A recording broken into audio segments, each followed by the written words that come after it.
The Fruit Commission of Washington State, our largest cherry producer, can fund reviews cherry-picking studies on the anti-inflammatory effects of cherries in a petri dish and animal models, but what we need are human studies. For example, if you stuff the human equivalent of up to 1,000 cups of cherries down the throats of rats, it appears to have an anti-inflammatory effect, but we couldn't eat that many, and in fact, if we tried, it could end up badly. This is a case report of a poor guy who ate 500 cherries whole without spitting out the pits, which ended up fatally obstructing his colon.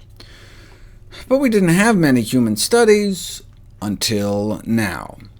Men and women were asked to eat about 45 cherries a day for a month. I wouldn't mind being part of that study. 25% drop in C-reactive protein levels, as well as an inflammatory protein with an inelegant acronym, regulated on and activation normal, T-cell expressed and secreted. That's actually the name. As you can see, even a month after the study ended, there appeared to be residual anti-inflammatory benefit from the Cherry Fest. Now, these were all healthy people with low levels of inflammation to begin with, but the same was found in a follow-up study on folks with higher levels, a solid 20% drop in C-reactive protein, and a number of other markers for chronic inflammatory diseases. But how about trying out cherries on people who actually have a chronic inflammatory disease to see if they actually work? Well, back in 1950, in an obscure Texas medical journal, observations made by responsible physicians suggested that in a dozen patients with gout, eating half a pound of fresh or canned cherries helped prevent flares of gout, but it had never been seriously tested until now. Gout is an excruciatingly painful inflammatory arthritis caused by the crystallization of uric acid in our joints, affecting 8 million Americans. Such attacks cause tremendous pain, as famously captured in this caricature. Hundreds of gout sufferers studied, and cherry intake was associated with a 35% lower risk of gout attacks, with over half the risk gone at 3 servings, measured over a 2-day period, which comes out to be about 16 cherries a day. That's the kind of efficacy they saw with a low-purine diet. Uric acid is a breakdown product of purines. The same research group found that purine intake of animal origin increased the odds for recurrent gout attacks by nearly 5-fold. Heavy alcohol consumption isn't a good idea either. Now, there are some high-purine non-animal foods, like mushrooms and asparagus, but they found no significant link to plant sources of purines, so they recommended eliminating meat and seafood from the diet.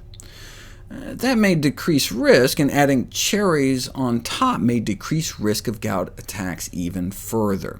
Same thing with the leading drug. Allopurinol works, but pills and produce appear to work even better.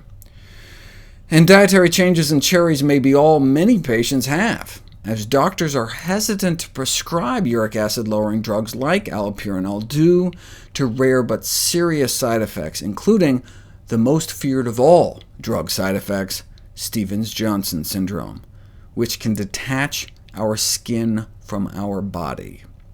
I will spare you the photos.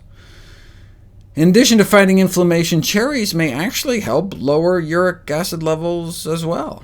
Within 5 hours of eating a big bowl of cherries, uric acid levels in the blood significantly drop. At the same time, antioxidant levels in the blood go up as vitamin C levels start to rise. So is it just an antioxidant effect? I mean, would other fruit work just as well?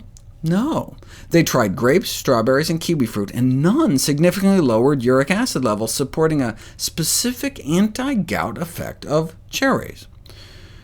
There are some new gout drugs out now, costing up to $2,000 per dose, and also carries a risk of toxicity that may be avoided by using non-pharmacological treatments or prevention in the first place. Given the potential harms and high costs, attention ought to be directed to dietary modification, reducing alcohol and meat intake, particularly sardines and organ meats, and hey, if life serves up a bowl of cherries consumed on a regular basis, the risk of a recurrent gout attack may be meaningfully reduced.